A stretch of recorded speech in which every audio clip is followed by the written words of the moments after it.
আজকের রেসিপি মাংসের চপ। মাংসের চপ মানে চিকেন চপ। চিকেনের সলিড পিসগুলো অনেক সময় বাড়ির কেউ খেতে চায় না।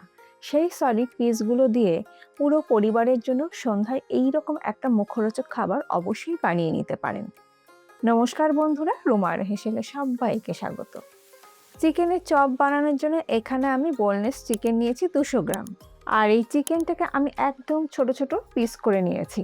আপনাদের ইচ্ছে হলে পেস্ট করেও নিতে পারেন, তবে একদম ছোট ছোট পিস করে নিলে চপটা খাওয়ার সময় মুখের মধ্যে চিকেনগুলো পড়ে খেতে ভালো লাগবে। এরপর চপের জন্য পুরটাকে তৈরি করে নেব। তার জন্য কড়াইতে আমি দিয়ে দিয়েছি 1 টেবিল স্পুন সরষের তেল।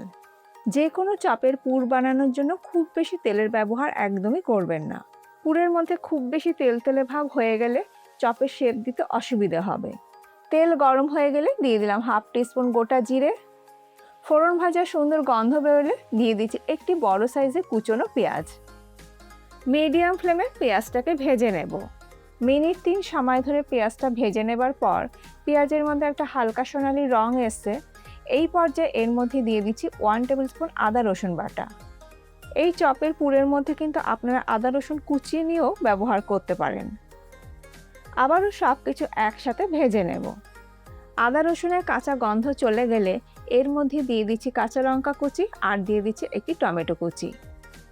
ঝালটা অবশ্যই আপনারা আপনাদের নিজেদের স্বাদ অনুযায়ী ব্যবহার করবেন। টমেটোটা দেওয়ার পর সব কিছু একসাথে ভালো করে মিশিয়ে নিয়ে ভেজে নেবার পর টমেটো যখন বেশ নরম হয়ে যাবে তখন আমি এর মধ্যে দিয়ে দিচ্ছি চিকেনের পিসগুলো। এবার গ্যাসের ফ্লেমটাকে মিডিয়াম টু হাইতে করে দিয়ে সব কিছু একসাথে ভালো করে মিশিয়ে নিয়ে কষিয়ে নেব।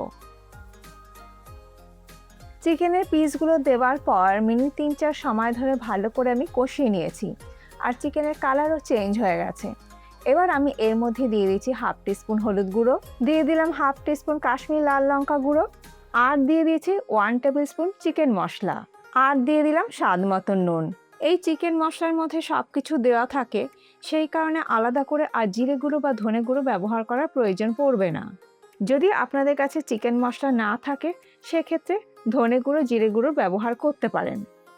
এই চিকেন মশলা দিলে মাংসের পুরের স্বাদটা কিন্তু ভীষণ ভালো হয়। সামান্য পরিমাণে একটু জল দিয়ে চিকেনটাকে খুব ভালো করে কষিয়ে নেব। মিডিয়াম ফ্লেমে মিনিট 2-3 সময় ধরে চিকেনটাকে ভালো করে কষিয়ে নেবার পর আবারও একটু সামান্য পরিমাণে আমি একটু জল দিয়ে দিলাম, যাতে মাংসটা খুব ভালো করে কষানো যায়, তলায় লেগে না যায়। এবার আমি গ্যাসের ফ্লেমটাকে লোতে করে দিয়ে ঢাকা দিয়ে মাংসটাকে সেদ্ধ করে নেব।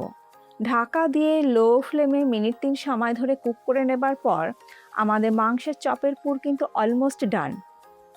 চিকেন সেদ্ধ হতে খুব বেশি একটা সময় লাগে না, আর যেহেতু ছোট ছোট পিস আছে তো খুব তাড়াতাড়ি কিন্তু সেদ্ধ হয়ে গেছে। সব কিছু ভালো করে মিশিয়ে নেবার পর এবার আমি এর মধ্যে দিয়ে দিচ্ছি একটি সেদ্ধ আলু। আমি হাত দিয়ে একটু ম্যাশ করে দিয়ে দিচ্ছি। আলুটা দিচ্ছি বাইন্ডিংয়ের জন্য।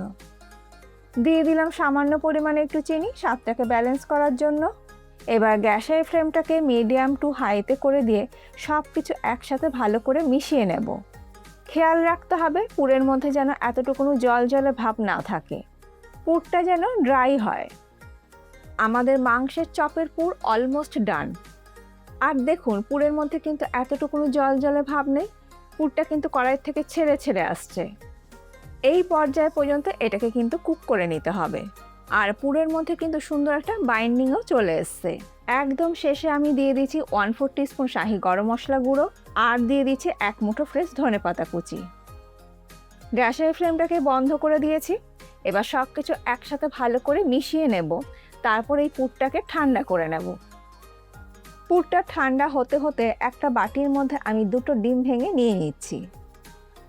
এই ডিমের মধ্যে দিয়ে দিলাম খুব সামান্য পরিমাণে একটু নুন, আর দিয়ে দিচ্ছি সামান্য পরিমাণে গোলমরিচ গুঁড়ো। নুন আর গোলমরিচ গুঁড়ো দিয়ে ডিমটাকে ভালো করে আমি ফেটিয়ে নিচ্ছি। চিকেনের এই পুরটা কিন্তু একদম ঠান্ডা হয়ে গেছে, আর ঠান্ডা করে নিয়েই কিন্তু চপগুলো গড়ে নিতে হবে। গরম অবস্থায় কিন্তু চপ গড়া যাবে না। আমি এখানে মাংসের চপগুলো দোকানে যে শেপের পাওয়া যায় সেই রকমই শেপ দিয়ে নিচ্ছি। আপনারা অবশ্যই আপনাদের পছন্দ মতন যে কোনো শেপ দিয়ে নিতে পারেন। মাংসের চপের শেপ দিয়ে নেবার পর এবার চপগুলোকে গড়ে নেব। প্রথমে ডিমের ব্যাটারে ডিপ করে নেব, তারপরে বিস্কুটের গুঁড়ো দিয়ে কোট করে নেব। বিস্কুটের গুঁড়োর পরিবর্তে আপনারা কিন্তু ব্রেড ক্রামও অবশ্যই ব্যবহার করতে পারেন। আর আমি এখানে চপগুলোকে ডবল কোট করে নেব।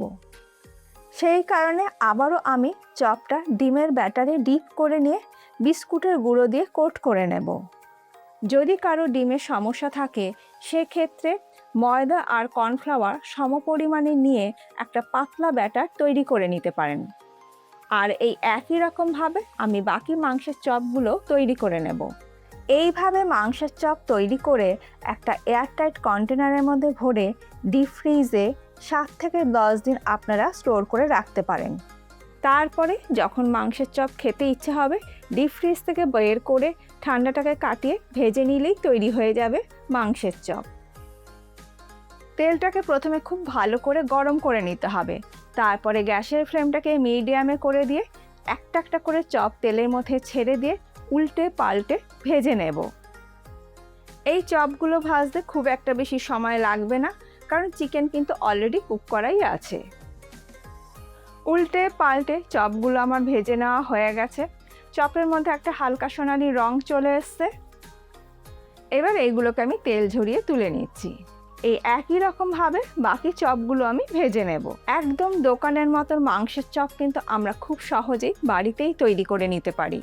আজকে এই মাংসের চপ আমি কাসুন্দি আর পেঁয়াজের স্যালাডের সঙ্গে সার্ভ করছি। রেসিপিটা কেমন লাগলো অবশ্যই জানাবেন। ভালো লাগলে বাড়িতে একদিন তৈরি করুন আর ফিডব্যাকটা অতি অবশ্যই দিতে ভুলবেন না। আজ তাহলে এই পর্যন্ত, আবার দেখা হবে নতুন কোনো ভিডিওর সাথে। ভালো থাকবেন, সুস্থ থাকবেন, ধন্যবাদ।